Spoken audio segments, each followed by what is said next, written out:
Hi, I'm Susan Conley. I'm the chair and co-founder of Save Greater Dowsers Beach, living here in Osterville. And what is the update for today? So the update for today is we are, experiencing some significant encouragement in stopping all these offshore wind projects. Folks don't realize there are 50 of them planned for the East Coast, but the ones that we are most interested in are the three that were slated for Barnstable, which is, of course, the town's the biggest town on Cape Cod. Vineyard Wind is having trouble finishing its construction, it seems. I told the folks here today that we just took an EMF reading at the beach. It's off the charts, and that's with only 4 turbines running.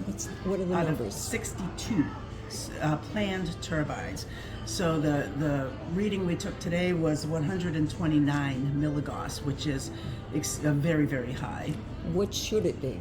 Well, if you walk around your home, and we calibrate our EMF meters before we go take those readings, and around your home, it's typically 1 to 2 milligauss. That's considered background EMF, pretty common.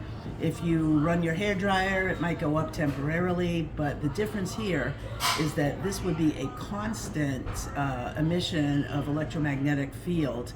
It's the magnetic part of that really many researchers believe may cause some childhood cancers, including leukemia and brain cancers.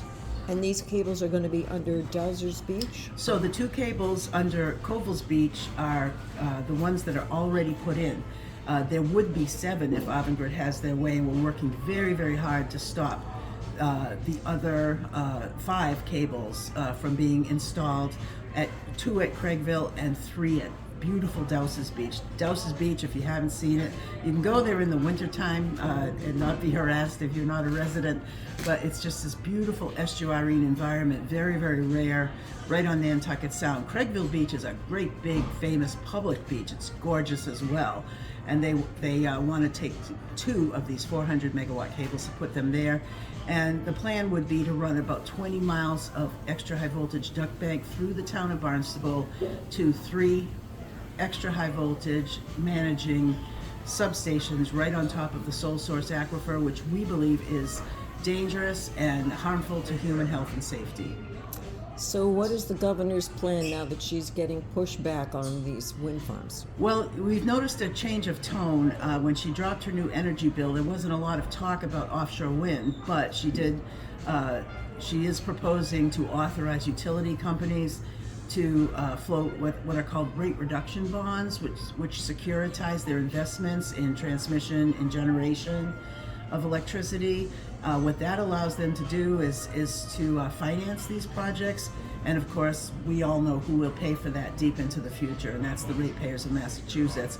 Contrary to the claims of the governor and her people, offshore wind is by far the most expensive way to produce electricity. We believe the way it's being planned and done is environmentally destructive, and it really could be harmful to Cape Cod in big ways that the government, the current administration doesn't seem to care about. So, can offshore wind survive in the marketplace without government subsidies? So the subsidies are in the form of tax credits, and in the current form of the President Trump's, as he calls it, big beautiful bill, the tax credits promised under the Biden administration and the Inflation Reduction Act are to be phased out, and we had really pushed to have the phase out calendar brought forward in time so that these companies won't have the time they need to construct these things and meet certain deadlines. What we're hearing in the Senate is that the Senate needs great big pay-fors. That's what they want, to reduce taxes on people. They want to reduce government spending, and one of the ways to do that would be not to phase out these tax credits, but to eliminate them completely. So we're hoping the Senate will really push that point. If that happens, since so much of the cost of producing these things falls to the taxpayer, that these companies will finally just fold tent and slip away, as we all want them to do. What can taxpayers in Massachusetts, and especially Cape Cod, do to make sure that these wind farms with their dangerous EMF emissions just don't come to the Cape? We need everyone to write and call every representative. Here in Massachusetts, it's a little unfortunate. We don't have elected officials in Washington that will even talk about not having these things built out on the outer continental shelf. But to get involved with all the groups, Save Greater Dowsers Beach, Act for Whales on Nantucket, Protect Our Westport waters, Protect Our Coast Massachusetts is another one.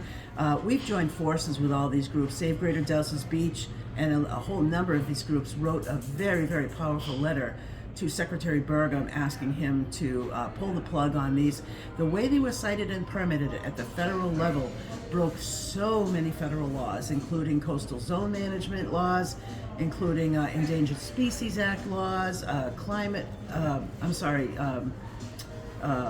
environmental laws. When I mention climate, I probably do because people think these projects are going to save the planet because of climate change.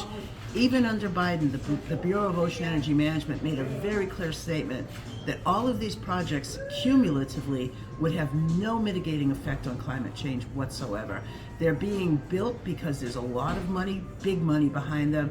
There's European companies getting rich off of these projects, and they're being funded by Middle Eastern sovereign wealth funds. So that, people said to me something about China doing this. I said, it's not China in this case. This is Europe and Middle Eastern money building all these things off the east coast of the United States. The military and the Coast Guard have said they will interfere with national defense. On that count alone, we shouldn't be doing this. But when it comes to an environmental consideration and human health and safety, we want them ended. We have the PAVE Pause radar installation in Sagamore. Does these wind turbines have any effect on that? That's a straight line radar system, and there has been a lot written about the fact that radar system would be rendered almost inoperable by these 1,200-foot towers that they're considering putting in. It's going to be very difficult to detect incoming hostile missiles, that sort of thing, even from an offshore submarine. That really worries me. It's one of the reasons I don't sleep well at night. But it interferes with radar also at the level of the ocean. If you think about how the Coast Guard has to utilize their own radar systems, especially in high seas. Now, people get in trouble out there in high seas while their radar becomes inoperable. Fishermen are saying their radar doesn't function properly in proximity to these things. So, it's just, there's so much. It's just, this is the wrong way to go. I understand, we all do, that we should try to transition away from fossil fuels, much better ways. Carbon capture technology, hydroelectric, heat pumps even, and also small nuclear reactors. That's the future, not all this junk in our ocean. The history of saving the whales is very deep in Massachusetts. Sure is. What is the impact of these facilities, industrial wind farms, on the whale population, especially those that are endangered species? So Act for Whales, they're the experts there, as is Green Oceans, headed up by my friend Dr. Lisa Quattrocchi-Knight. But let me say this, there have never been the number of strandings since all this industrialization started. And I'll never forget the moment in time when I read in one of these BOEM permitting documents that actually came from NOAA to go to BOEM to do the final permitting for one of these projects. And the statement was verbatim this, that all this work out there, all this industrialization of the ocean is causing permanent and temporary hearing loss in whales, which can lead in many cases in some of the species to their deaths.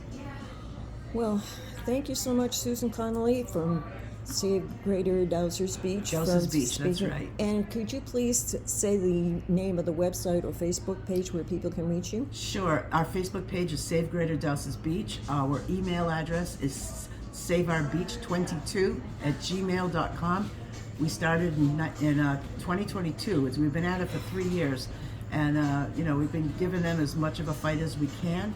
We love all the support from the Cape Cod community that we can get. So we'd love to have you check out our Facebook page and learn more. Thank you very much. Sure. Thank you, Phyllis. Yeah. Thank you. I know. All right.